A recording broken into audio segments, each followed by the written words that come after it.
Miquel Asén, parlamentario de Geroa Bai, aquí en la Cámara Foral. Bienvenido al sillón. Muchísimas gracias, un placer estar de nuevo con vosotros. El año pasado hicimos una entrevista, repetimos por tanto, encantado la verdad de estar nuevamente con vosotros. ¿Con qué sensaciones saliste de la entrevista del año pasado? Bueno, era la primera vez que hacía una entrevista con vosotros, no la primera vez que participaba en un programa de Navarra Televisión, porque de vez en cuando me toca acudir al Dilema y allí sí que he participado en diferentes debates, pero sí la primera que se me hacía, digamos, personalmente.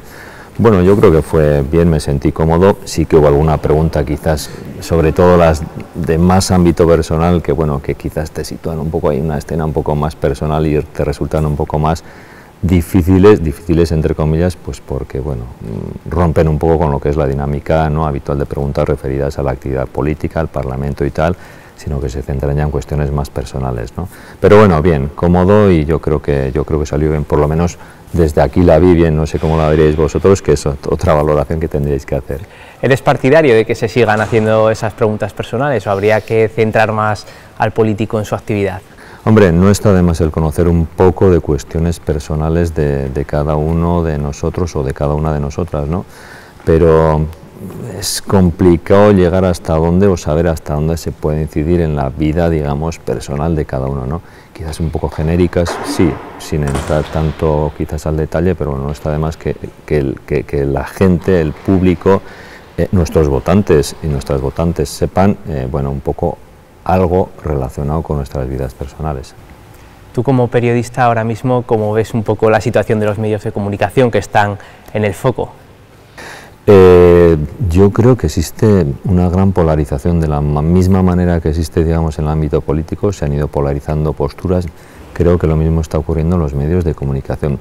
Quizás más a nivel estatal, porque es cierto que la situación en Navarra no está tan polarizada como lo está en el resto del Estado. Siempre han existido dentro de los medios de comunicación pues una línea editorial, y detrás de cada medio además existe una empresa, y siempre se ha conjugado ese interés, digamos, periodístico, de información y de opinión, pero a la vez conjugándolo lógicamente con unos intereses económicos, porque detrás hay una empresa que tiene que ganar dinero, bueno, pues para poder seguir manteniendo esa línea que le interesa. Pero en estos momentos esa polarización está llevando, me da la impresión, a mezclar, no sé si interesadamente o desinteresadamente, inconscientemente o conscientemente, creo que más esto último, a mezclar información y opinión, algo que antes, previamente, nunca se daba, dando datos, realidades que no tienen por qué estar mezcladas, digamos, en un mismo texto, artículo, documento, llamémoslo como queramos, ¿no? Por tanto, creo que se está, no sé cómo definirlo, dando ahí una mezcla de información y opinión que creo que no beneficia nada a los propios medios. ¿Y el ambiente aquí en la Cámara Foral cómo es? ¿Se está trasladando esa polarización también al legislativo? En la anterior entrevista el año pasado justo tocó después de la moción de censura en Pamplona y se notaban esas discrepancias, no sé ahora cómo está. Sí que se trasladó aquella tensión de aquellos momentos vividos en el ayuntamiento a aquí. De hecho se llegó, no sé si lo dije en aquel momento, pero sí que se llegó incluso a cierto plano personal, porque normalmente sabemos distinguir muy bien lo que es el debate político, digamos, de las relaciones personales, es decir, podemos, digamos, tener debates más o menos tensos políticos, y una vez que sales del hemiciclo o de la comisión correspondiente, las relaciones personales normalmente son fluidas y cordiales, y sin embargo en aquellos momentos creo que en este caso UPN llevó al extremo aquella situación y llegó a mezclar un poco lo que era las relaciones personales con el debate político, llegándose a mezclar.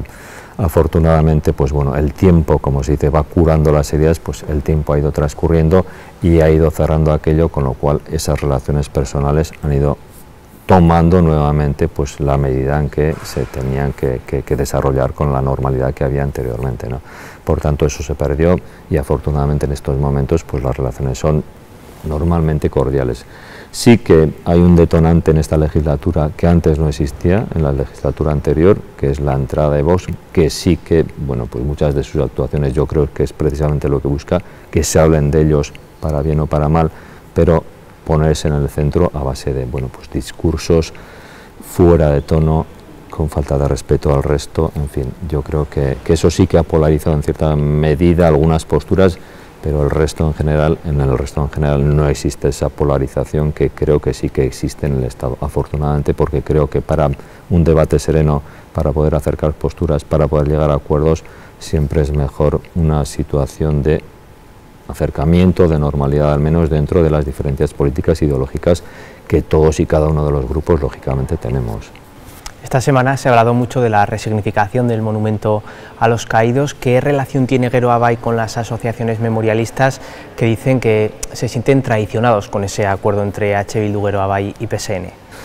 Bueno, yo puedo entender e incluso empatizar hasta cierto modo bueno, pues con la reacción que ellos han tenido, pero sí que quiero poner en valor, quiero recordar que precisamente si en algún momento se empieza a hacer política pública en favor de la memoria democrática en esta tierra, en Navarra, es precisamente en el gobierno del 2015, cuando Gero Abay accede al poder, accede al gobierno, y dentro del Departamento de Relaciones Institucionales, dirigido en ese momento por Ana Ollo, se empiezan a hacer políticas públicas en favor de la memoria, para recabar la verdad, justicia y reparación de todas aquellas víctimas represaliadas por el franquismo. Recordemos que en Navarra, sin frente de guerra, hubo hasta 3.500 víctimas que habían pasado completamente olvidadas 40 años, es decir, desde los momentos de la transición hasta el 2015,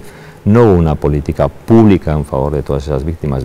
Con el monumento, como digo, pues puedo entender que ellos bueno, siempre han perseguido otro tipo de actuaciones, y en este momento se ha llegado a un acuerdo, nosotros lo definimos, un acuerdo de mínimos para, no sé si llamarle resignificación de ese edificio que siempre hemos catalogado además como el edificio más vergonzoso y vergonzante que ha existido como demostración del franquismo en Navarra. Es cierto, así lo hemos dicho, y sí que pusimos, digamos, dentro de ese acuerdo histórico dos condiciones importantes, fundamentales, básicas para que entrásemos en ese acuerdo. Primero, la invisibilización de la cúpula, es decir, la desaparición de alguna manera del paisaje urbano de Pamplona, porque es visible desde prácticamente de todos los puntos de la ciudad, por lo tanto la invisibilización, digamos, arquitectónicamente de esa cúpula, y por otro lado el que el nuevo edificio, los contenidos de que se dotara a ese nuevo edificio no se duplicaran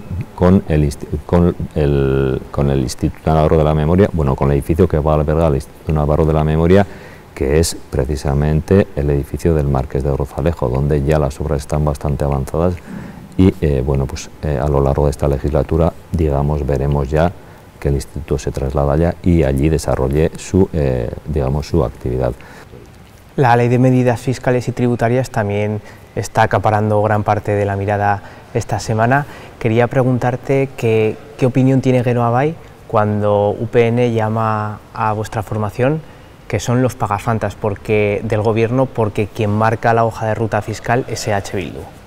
Que nos llamen a nosotros pagafantas cuando ellos están al margen desde hace 10 años de cualquier posibilidad de impulsar ningún tipo de política, ya no solamente fiscal, presupuestaria, de incidir básicamente en los temas más importantes que se gestionan en el Parlamento, pues la verdad es que, en fin, creo que primero es mejor mirarse hacia adentro, hacer autocrítica, saber dónde están ellos para saber dónde estamos nosotros y entonces poder valorar.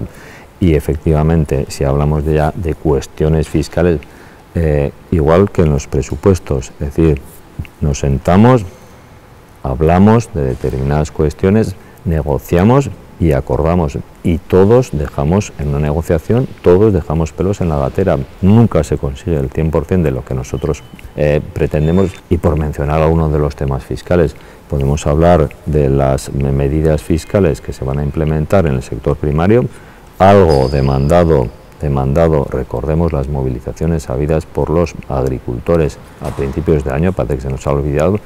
El consejero Ayerdi, el consejero de Desarrollo Rural y Medio Ambiente, inmediatamente se reunió con ellos y tomó buena nota de las medidas que ellos pedían. Algunas de ellas van a implementarse precisamente en el proyecto de ley de medidas tributarias. Algunas de las demandas de los agricultores, no todas lógicamente, pero sí algunas.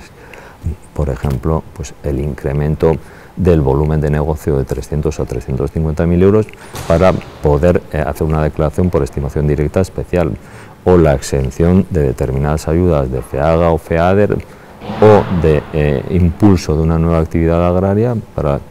Bueno, pues son algunas de las medidas que, por cierto, ha aplaudido UAGN, el actor principal como responsable del sector primario, es decir, desde ese punto de vista las han aplaudido y han pedido que se apoyen esas medidas en el propio Parlamento.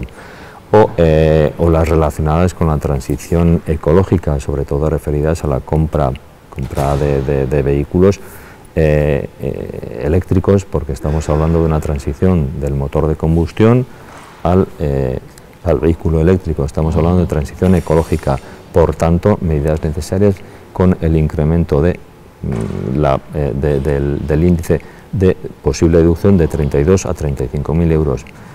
Como digo, estamos hablando de movilidad eléctrica, de esa transición hacia movilidad eléctrica, y esas medidas desde luego son impulsadas desde Gero Abay, un departamento de desarrollo rural, otro departamento nuestro de transición ecológica, y por tanto impulsadas por Gero Abay. Es decir, que alguien que no tiene capacidad ninguna decisoria, ni siquiera de incidir mínimamente ni en medidas fiscales ni en presupuestos, es decir, no valore lo que desde dentro estamos haciendo, y lógicamente con el apoyo parlamentario a esas medidas, pues es un poco, en fin, creo que es mejor que hagan autocrítica, vean lo que ellos pueden hacer, lo que están haciendo, y después, en todo caso, pues puedan criticar lo que nosotros sí que estamos haciendo desde dentro.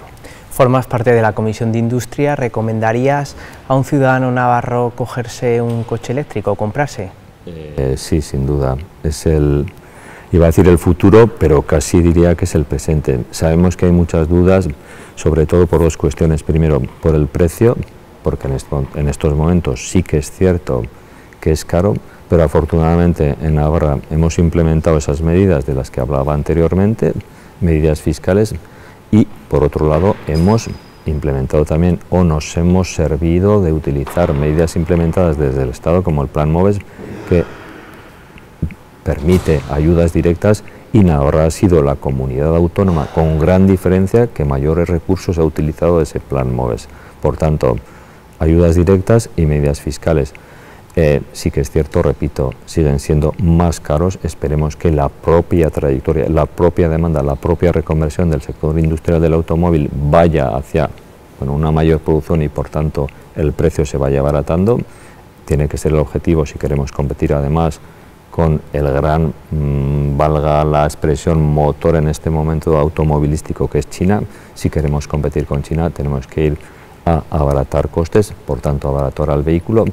Y por otro lado, como problema, digamos, son los puntos de recarga, para lo cual, pues bueno, también se están implementando ayudas por parte del Gobierno de Navarra.